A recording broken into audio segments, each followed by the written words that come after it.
আসসালামু আলাইকুম প্রিয় দর্শক, জীবনের শেষ মুহূর্তে তওবা করা মূল্যহীন। আজকে সেটা নিয়ে আলোচনা করব। তওবা মুমিনের জন্য আল্লাহর পক্ষ থেকে উপহার স্বরূপ। যত গুনাহই করেন না কেন, দেরি না করে আন্তরিকভাবে তওবা করলে আল্লাহ তাআলা ক্ষমা করে দেন।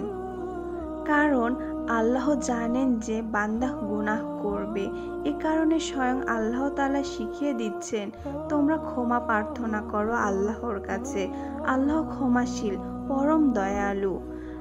আসলে আল্লাহ তাআলা চান বান্দা যে কোনো ভুলে বিনয়ের সঙ্গে আল্লাহর কাছে ধরা দিক, কারণ এটাই অনুগত বান্দার পরিচয়। আর অনুগত বান্দাদের তিনি গুনাহ মুক্ত রাখতে চান। এজন্য এটি তার নির্দেশ যে তোমরা আল্লাহর কাছে ক্ষমা চাও। অন্য আয়াতে এসেছে, তোমরা যারা নিজেদের প্রতি অবিচার করছো, আল্লাহ অনুগ্রহ থেকে নিরাশ হও না। নিশ্চয়ই আল্লাহ সকল গুনাহ ক্ষমা করে দিবেন। নিশ্চয়ই তিনি ক্ষমাশীল ও পরম দয়ালু। এমনকি শিরকের মতো ভয়াবহ গুনাহ ক্ষমা পাওয়ার সম্ভাবনা আসছে যদি খালিস দিলে তওবা করার মাধ্যমে শিরক থেকে ফিরে আসা যায়। এ বিষয়ে কোরআনের আয়াত আর মহান সহজের দিনে আল্লাহ ও তার রাসূলের পক্ষ থেকে লোকদের প্রতি ঘোষণা দেয়া হচ্ছে যে আল্লাহ মুশরিকদের থেকে দায়িত্বমুক্ত এবং তার রাসূলও।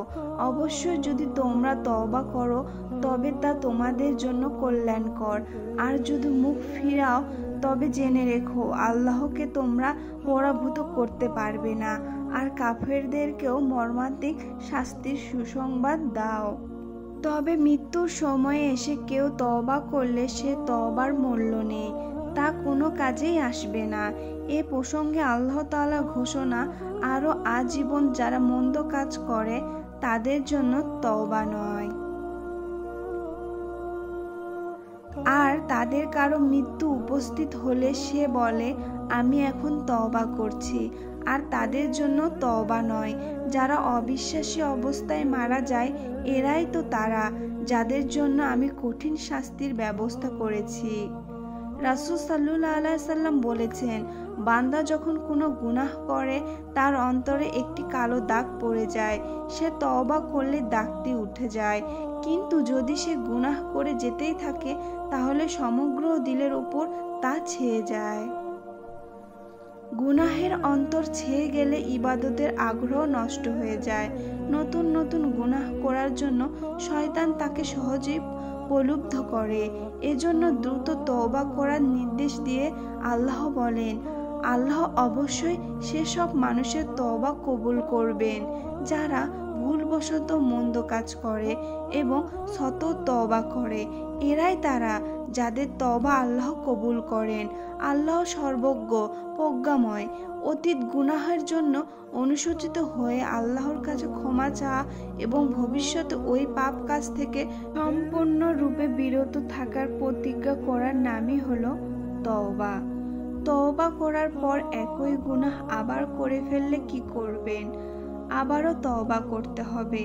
এবার গুনাহ না করার দৃঢ় শপথ ও লজ্জিত হতে হবে।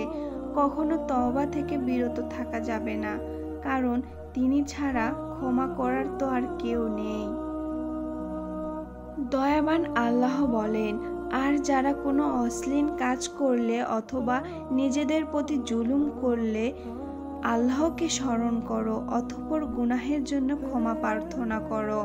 আর আল্লাহ ছাড়া কে আছে গুনাহ ক্ষমা করবে? আর তারা যা করছে জেনে শুনে তার পুনরাবৃত্তি করো না।